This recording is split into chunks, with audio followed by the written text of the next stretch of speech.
All right, rapper Cardi B is slamming New York City Mayor Eric Adams over proposed budget cuts to cops as migrant spending soars. Crimes are going to go up the roof.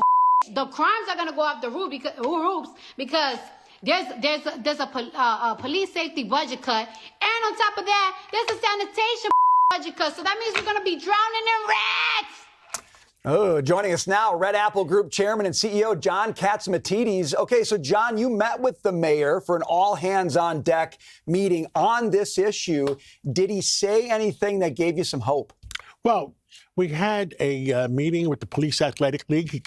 We have a monthly lunch, and the mayor attended. We had 300 guests, and it ended up making the front page of the New York Post. For good or bad reasons?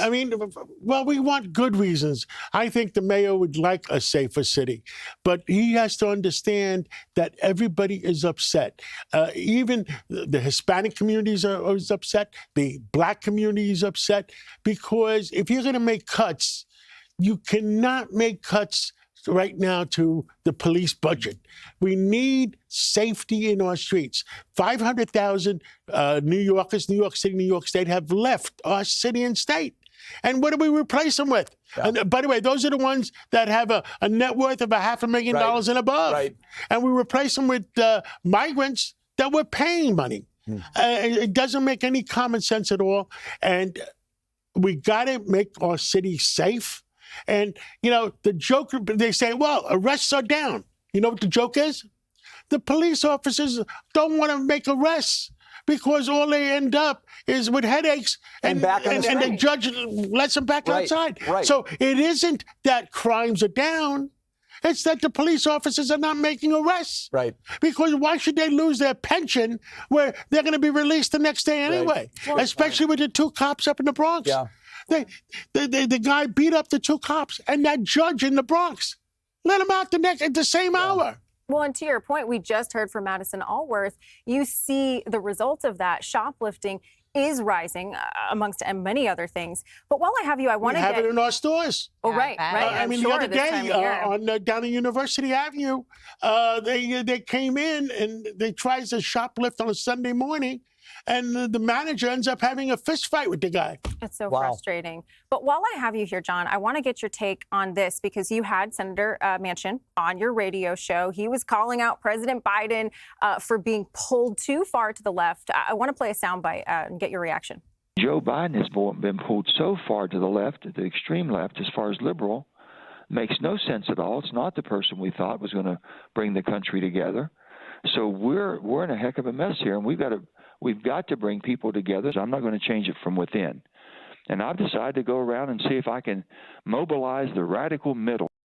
Okay, so if Senator Manchin were to get into the race, as you know, he's been telegraphing, who does he pull votes from Republicans or Democrats? I think he's going to pull from both. I mean, I'm older than you guys. Ross Perot ran in, 20, 30 years ago, and he pulled votes from Bush, and he pulled votes from Clinton, and Bill Clinton ended up being president. Yeah. So you can't really tell. I met Joe Manchin this summer. And he's a very common sense individual. And there's a lot of Democrats that have common sense. It's 10 or 20% of them that are extreme socialists, and they threaten the common sense Democrats. Yeah. And so they don't have the courage to stand up and say enough is enough.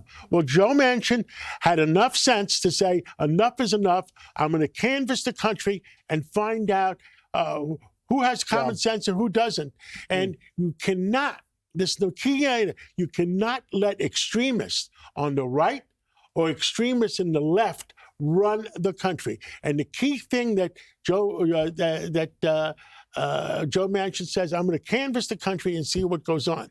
And we also had our speaker, the new speaker, and he says he has a working relationship with Hakeem Jeffries, where we don't allow the extreme right or the extreme left to make decisions for the country, and the country has to go forward versus having the extreme left or extreme right holding them prisoners. John, always great to see you. Thank you so much for being here. Well, thank you for having me. We really appreciate it.